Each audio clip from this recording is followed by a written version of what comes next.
My name is Reese, and I never thought I'd be the kind of man sitting in his car at 2 in the morning, staring at hotel parking garage footage on his phone. But there I was, watching my wife of 6 years walk hand in hand with her business associate into a room they'd rented for the third time that month. I confronted Miranda the next morning at breakfast. My stepdaughter Sophia, Miranda's 19-year-old daughter from her first marriage, sat across from us, scrolling through her phone. "We need to talk," I said, sliding my phone across the table, showing a screenshot of the hotel footage. Miranda barely glanced at it. "Reese, seriously? You're spying on me now?" "Spying? Miranda, you've been meeting Richard Hayes at hotels for weeks. Don't insult my intelligence." She sighed dramatically. "It was a mistake. One stupid mistake that meant nothing." "3 times is not a mistake," I said.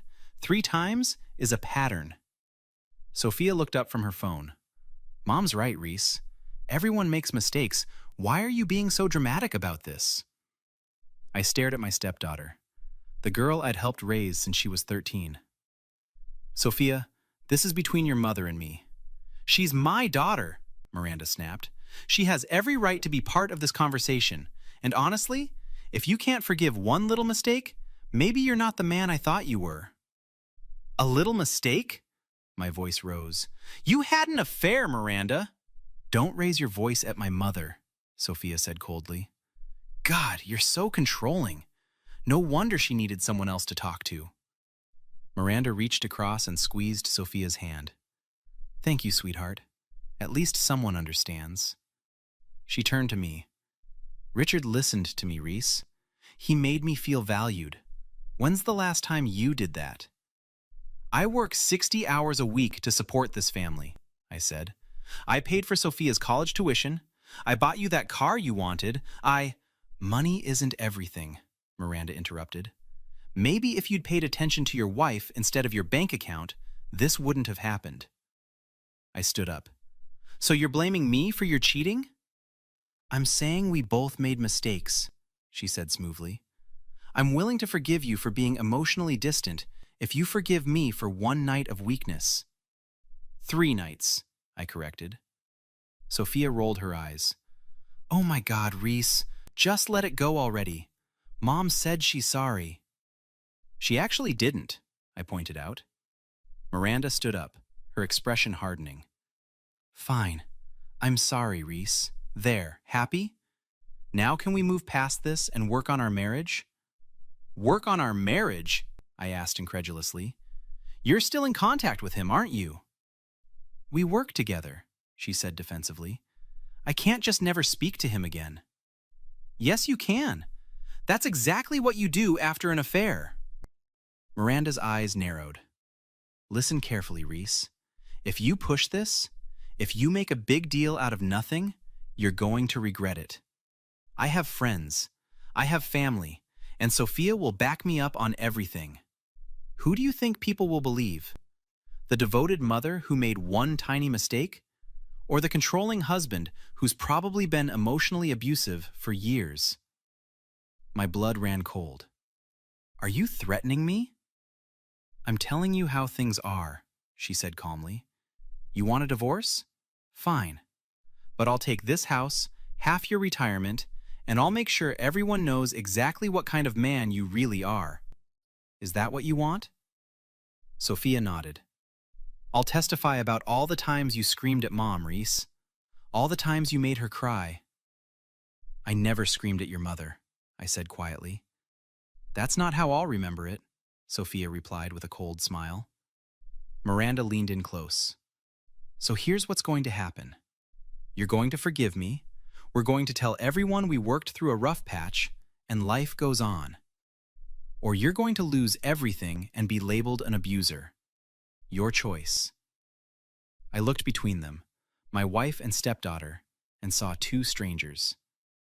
"I need time to think." "You have until tonight," Miranda said. "After that, I start making calls." I left the house and drove straight to my brother Marcus's apartment. He took one look at my face and pulled me inside. "What happened?" he asked, handing me a coffee. I told him everything, my hands shaking as I recounted the conversation. They're planning to destroy you, Marcus said bluntly. Reese, you need a lawyer immediately. I can't afford to lose everything, Marcus. The house, my reputation? You can't afford not to fight, he interrupted. Call David Chen. Remember him from college? He's a divorce attorney now, and he's vicious. An hour later, I sat in David Chen's downtown office, repeating my story for the third time. David leaned back in his chair. Reese, they've made a critical mistake. They threatened you. That shows consciousness of guilt and intent to manipulate. Do you have any evidence of the affair? Hotel footage, credit card statements showing charges at the hotels, text messages between Miranda and Richard, I said. Good. What about evidence of these threats? Just my word against theirs, David smiled. Not anymore. From now on, every conversation you have with Miranda gets recorded. Virginia is a one-party consent state. You can legally record conversations you're part of without her knowledge. Won't that seem smart? David finished. Reese, your wife just threatened to falsely accuse you of abuse. That's extortion. We need evidence of that, and we need it in her own words. Marcus nodded. Do it, Reese. These people are playing for keeps. What else should I do? I asked. David pulled out a notepad. First, download an app called Secure Record on your phone. It backs up to the cloud automatically. Second, I want you to have one more conversation with Miranda where you try to reconcile. Get her to repeat those threats. Third, we hire a private investigator to document her ongoing relationship with Richard Hayes. Ongoing? I thought she said it was over. David laughed humorlessly. Reese, she's still working with him, right? She's still in contact? The affair isn't over. She just got caught. The PI will prove that. This is going to cost a fortune, I said. Your retirement, your house, and your reputation are worth more, David said firmly.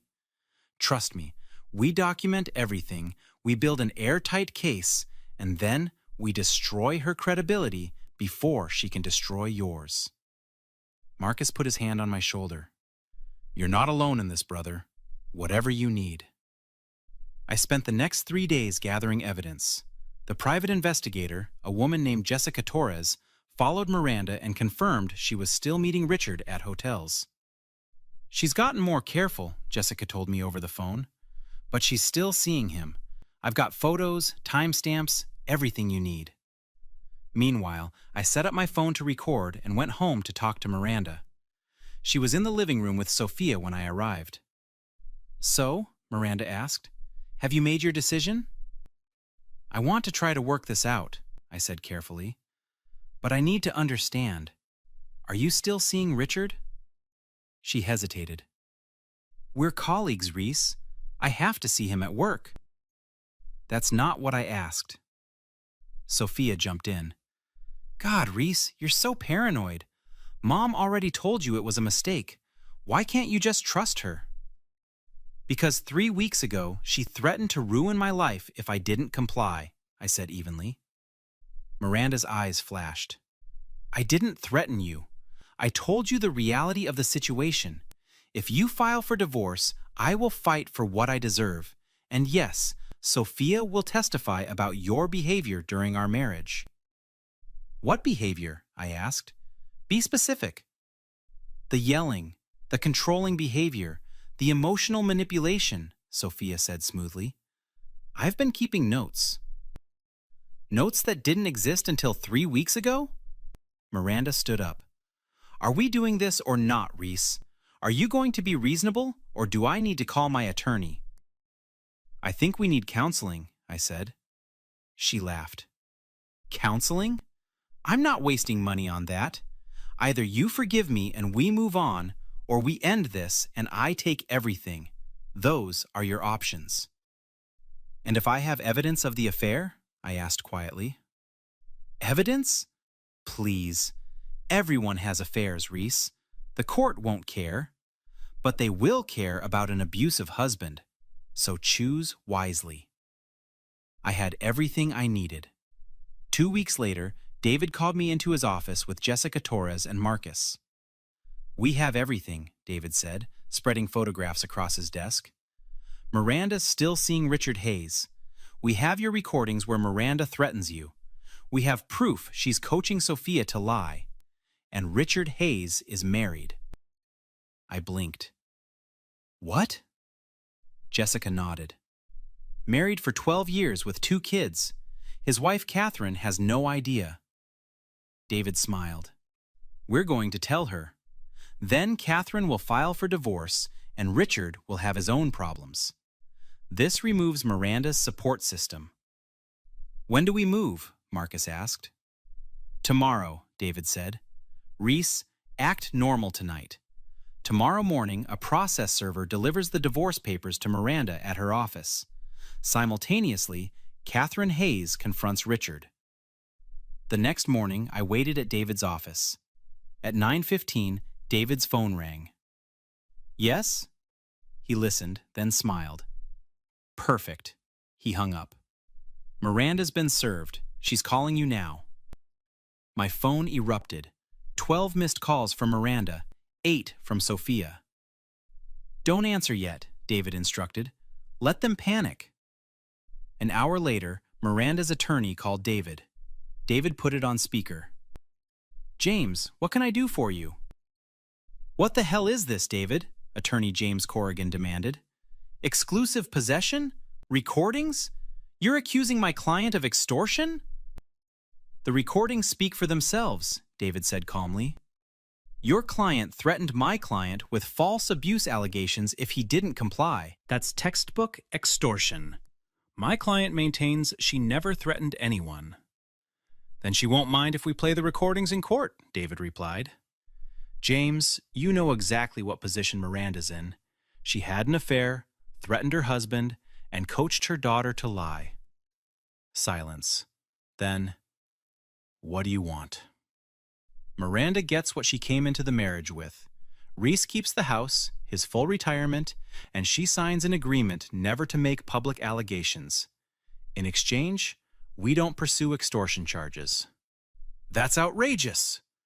That's generous, David corrected. The alternative is trial, public exposure, and criminal charges. Her choice. James hung up. That evening, Miranda showed up at Marcus's apartment where I'd been staying. Reese, please, she said through the door. Can we just talk? I opened the door with my phone recording. What do you want, Miranda? I'm sorry, she said, tears streaming. I made a terrible mistake with Richard, and threatening you was worse. Please, can't we work this out? No, I said simply. But we were happy once. I'll do anything, Reese. Counseling, therapy, whatever you want. You should have thought about that before you had an affair and tried to blackmail me. Sophia appeared behind her. Reese, please, you're tearing our family apart. I didn't tear anything apart, I said. Your mother did that when she cheated. I'll tell everyone what you did, Sophia shouted. I'll post everything online. I held up my phone. Please do. I have recordings of you plotting false allegations. My attorney would love to add defamation to the list. Miranda grabbed Sophia's arm. Don't. He's recording this. One-party consent state, I said. Perfectly legal. Now leave. Reese, I'm begging you, Miranda pleaded. Don't do this. I'll lose everything. You should have thought about that before you betrayed me. 3 months later, I sat in David's conference room for the final settlement. Miranda and her attorney sat across from us, Marcus beside me. James Corrigan looked exhausted. My client accepts the settlement terms. Miranda's face was pale. Reese, please, this isn't fair. I get nothing? You get what you brought into the marriage, David said firmly. Your car, personal belongings, and your pre-marriage retirement account. I helped build that house, Miranda protested. You contributed $8,000 over 6 years, David said, sliding documents across. Reese paid the mortgage, taxes, and all major expenses. The house is his. James put his hand on Miranda's arm. Miranda, we discussed this. If we go to trial, you'll get even less. I don't care, she snapped. "Reese, you loved me once. How can you do this?" I looked at her calmly. "How could I? Miranda, you cheated, threatened to falsely accuse me of abuse, and coached your daughter to lie. How could you do that?" "What about Sophia? She's going to lose her home too." "Sophia is 19 and an adult," I said. "She made her choices." Miranda tried again. "I'm sorry. I'm truly sorry. Can't we find some middle ground?" David interrupted. "We're past apologies. You had opportunities to handle this differently. Sign the agreement, or we proceed to trial." James whispered urgently to Miranda. After a moment, she picked up the pen with shaking hands and signed. "It's done," James said quietly. David collected the documents. "You have 30 days to vacate the home. The restraining order remains in effect." Miranda stood, tears streaming. "I hope you're happy, Reese. I hope this was worth destroying everything." "We didn't build anything," I said quietly. "It was built on lies. I'm just reclaiming what was mine." She left without another word. Marcus clapped my shoulder. "How does it feel?" "Like I can breathe again," I admitted. David smiled. "There's more good news. Catherine Hayes filed for divorce. Richard's law firm fired him. Miranda lost her job too. HR decided the recordings showed poor judgment." "I didn't want her to lose her job," I said. "Her actions had consequences," David corrected. "That's all this is." Marcus stood. "We're grabbing dinner to celebrate. David, you coming?" "Wouldn't miss it," David said. "Reese, you should feel proud. You fought back the right way. No revenge, just good evidence and the legal system." At dinner, Marcus raised his glass. "To my brother, who refused to be a victim." "To justice," David added. I clinked glasses. "To moving forward." Marcus grinned. "So, what's next?" "Selling the house," I said. "Too many bad memories. Start fresh." "That's healthy," David agreed. "Clean break, new chapter." "What about dating?" Marcus asked. I laughed. "Let's not get ahead of ourselves. I need time to figure out who I am without Miranda." "Fair enough," Marcus said. "But when you're ready, you'll have a hell of a story about boundaries." David nodded. "The right person will appreciate your strength." A week later, I ran into Miranda's friend Kelly at the grocery store. "Reese," she said awkwardly, "I heard about the divorce. I'm sorry." "Don't be," I said. "I'm not." She hesitated. "Miranda's been telling people you were abusive." "Let her talk," I said calmly. "The people who matter know the truth." Kelly looked relieved. For what it's worth, I never believed her. Miranda always had an excuse for everything. "Thank you for saying that." "You deserve better," Kelly said. "I hope you find it." Walking to my car, I realized Miranda's betrayal hurt, but it also freed me. I'd been living with someone who saw me as a resource, not a partner. Now, I had a chance to find something real.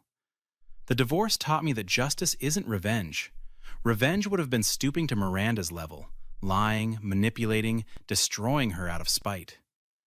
Justice was simply holding her accountable through proper channels. I didn't ruin Miranda's life.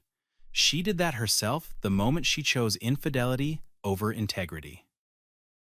Have you ever faced someone who tried to manipulate you into accepting their betrayal? What would you have done in my situation? Like and subscribe for more stories about people who refused to be victims and fought back the right way.